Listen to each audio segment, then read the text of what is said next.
네, 10장부터는 이제 드디어 이스라엘의 역사가 갈등으로 치닫게 되고요. 점점 내리막길로 가게 됩니다. 결국은 이후에는 나라가 두 개로 쪼개지고, 그리고 서로를 굉장히 계속 끊임없이 미워하게 됩니다.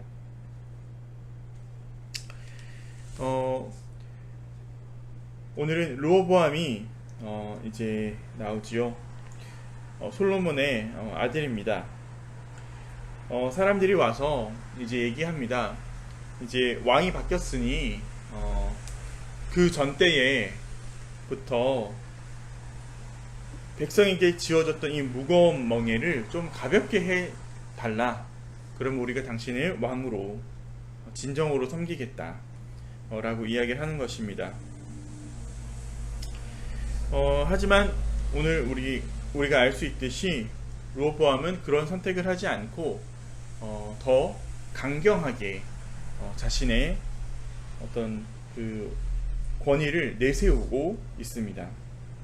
아마 오늘 이후에 말씀을 보면은 이것이 불행의 씨앗이 된다라는 것을 너무나 잘 알 수 있습니다. 참 선왕이 될 수 있는 좋은 기회가 왔는데 그 기회를 오히려 나라를 분란으로 일으키는 기회가 된 것이죠. 때가 된 것이죠. 우리도 이럴 때가 많은 것 같습니다. 하나님께서 주신 기회를 우리의 선택으로, 잘못된 선택으로 말미암아서 이것이 선한 일을 이루기보다 원하지 않던 악한 일들로 채워지는 것들을 보게 됩니다. 그래서 우리는 더욱더 말씀 앞에 서서 항상 두려움으로 우리의 그 때에 대해서, 또 다가온 기회들에 대해서 기도함으로 분별해야 될 줄 압니다. 두 번째로는 이 여로보암이 왜 이렇게 아버지 선왕에 비해서 지혜롭지 못하고 이렇게 마음이 패역하고 그럴까? 솔로몬은 굉장히 지혜로운 왕으로 유명했습니다. 또한 다윗이 솔로몬이 왕으로 세워지기 위해서 굉장히 많은 준비를 했던 것을 우리는 성경을 통해 알 수 있습니다. 그에 반해서 르호보암은 좀 갑자기 나온 듯한 느낌이 많이 듭니다. 그리고 오늘 나오는 르호보암의 태도들을 보아서는 르호보암은 굉장히 그 선대에 대한 불만과 분노가 있음을 느낄 수 있습니다. 6절을 보면 원로들과 의논을 하는데 원로들의 말을 듣지 않습니다. 이 원로들을 성경은 아버지 때에 함께했던, 아버지를 섬겼던 충신으로 표현하고 있습니다. 이 사람들은 국가를 어떻게 운영해야 되는지, 또 왕의 역할이 무엇인지 잘 알았던 것 같습니다. 그런데 르호보암은 스스로 왕으로서의 역할을 저버리고 백성을 섬기기보다, 백성들을 더 나은 삶으로 이끌기보다 대결 국면으로 이끌어 버렸습니다.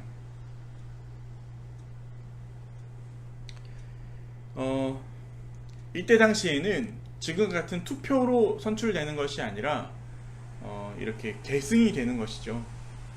그러니까 선출되지 않은 권력이라고 하는 것은 그만큼 자신의 그 리더됨에 대해서 항상 불안을 가질 수밖에 없습니다. 내가 어떻게 해야 사람들이 좋아할 수 있을지, 내가 어떻게 해야지 내가 이 자리를 계속 유지할 수 있을지, 어디에 기준점을 둬야 될지 잘 모를 수밖에 없습니다. 그럴 때 선대에 겪었던 그 경험들을 가지고 있는 지혜로운 이 신하들을 잘 활용했어야 합니다. 그들의 말을 잘 들었어야 됩니다. 하지만 젊은 사람들은 늙은 사람들의 말을 듣기를 싫어할 때가 많습니다. 왜 그렇습니까? 권위를 인정하고 싶지 않기 때문에 그렇습니다. 내가 어렸을 때는 부모님의 말을 듣고 선생님들의 말을 듣고 어른들의 말을 따랐어야 했지만 이제 나도 어른이니 나의 힘을 내가 발휘하겠다. 그런 태도를 가질 때가 많은데 우리가 많은 일들에서 겪지만 그러할 경우에 그 사람의 결정이 잘못될 때가 너무나 많이 있습니다. 왜냐하면 현실을 제대로 보기보다 자신의 어떤 고집을 피우는 것이고 자기를 드러내고자 하는 것이기 때문에 그렇습니다. 어른으로서의 권위를 인정하지 못하고 그것을 받아들이지 못하고 소화하지 못하기 때문에 이렇게 정반대되는 모습으로 나오는 것입니다. 이것을 보면 다윗은 솔로몬을 굉장히 잘 준비시켰지만 솔로몬은 르호보암을 잘 준비시키지 못한 것을 알 수 있습니다. 르호보암은 권위를 인정하고 있지 않습니다. 권위를 인정하지 않고서는 사실 말씀도 받아들일 수 없고요. 그리고 스스로의 권위도 세울 수가 없게 됩니다. 참 신기한 일이죠. 예. 어떤 권위 있는 사람들의 권위를 있는 그대로 수용하는 사람, 그 사람이 그 권위를 사용할 수도 있는 것입니다. 그런데 내가 권위가 없고 스스로에 대한 의심과 불안이 많기 때문에 이렇게 사람들을 강하게 휘어잡으려고 하는 것입니다. 내가 그렇지 않아도 왕의 일들을 할 수 있고 이 왕의 직분을 충분히 감당할 수 있고 이 리더의 자리를 충분히 감당할 수 있다는 것을 스스로 믿고 알고 있으면 이렇게 불안하게 이 사람한테 묻고 저 사람한테 묻고 그리고 결국은 사람들을 아프게 하고 괴롭게 하는 이런 선택을 하지는 않았을 것 같습니다. 그것을 보면 또한 솔로몬의 실책이 많이 보입니다. 먼저는 성전을 짓기 위해서 많은 재산, 많은 세금과 노역들을 동원했음을 오늘 본문을 통해 알 수 있습니다. 그 앞에는 우리는 솔로몬의 영광만 생각했는데 솔로몬이 그것들을 이루기 위해서 어떠한 것들을 활용했는지, 또한 그 빛에 가려진 그림자의 내용들이 어떠한지를 오늘 드러나게 되는 것입니다.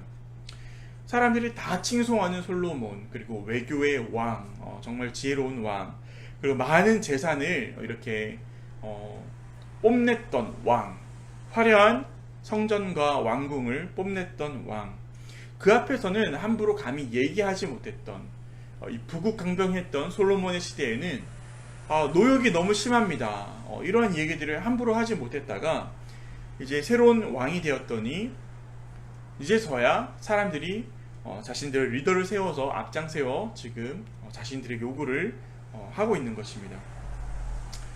그만큼 많이 참았던 것이죠, 백성들이.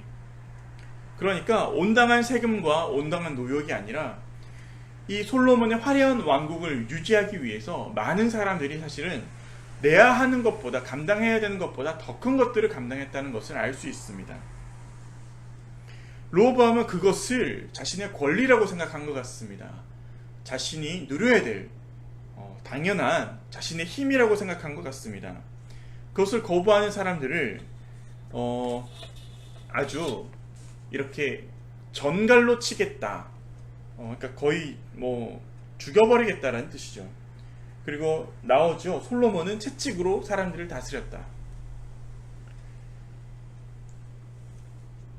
어떠한 아버지의 큰 성공들, 아버지 세대의 경제적인 큰 성공들, 또는 어떤 사회적인 지표의 큰 성공들, 그것이 우리 자손에게는 이렇게 채찍질로 보여질 수도 있고요. 그리고 그것이 이렇게 긍정적인 효과들보다 파괴적인 것으로 나가기가 너무 쉽다는 것입니다. 왜 그럴까요? 모든 사람들이 솔로몬을 칭송하고 또한 두려워하고 존경했지만 여로보암은 가까이서 아마 그 아버지에 대한 불만이 굉장히 많았던 것 같습니다. 어른들의 권위를 인정하지 않고 분노하고 있으며 반항하고 있습니다. 스스로 어른이 되었음에도 불구하고 어른으로서의 역할을 하기를 거부하고 있습니다. 아버지로부터 충분한 사랑을 받지 못했기 때문에 그렇습니다. 때로는 영적 지도자들도 마찬가지입니다. 큰 성공을 이루신 영적 지도자들의 자녀들이 굉장히 고통을 받거나 또는 아버지의 길과는 정반대의 길을 가는 경우를 우리는 많이 알고 있습니다. 그러면 그분의 제자들은 깜짝 놀라지요. 아니, 우리 목사님이 우리 교수님이 이렇게 훌륭하신 분이신데 그래서 그 자녀들의 입을 막는 경우들도 있습니다. 사회에서는 좋은 목회자, 좋은 리더였던 사람이 가정에서는 전혀 그렇지 못할 때도 많이 있는 것입니다. 아마 르호보암이 그러한 사람이지 않을까 생각합니다. 하지만 르호보암이 이러저러한 이유로 이러한 선택을 했다고 할지라도 그가 한 잘못된 판단과 이 행동은 이거는 덮어질 수가 없는 것입니다. 이해받을 수는 있지만 이 결과들에 대한 책임은 져야 되는 것이죠.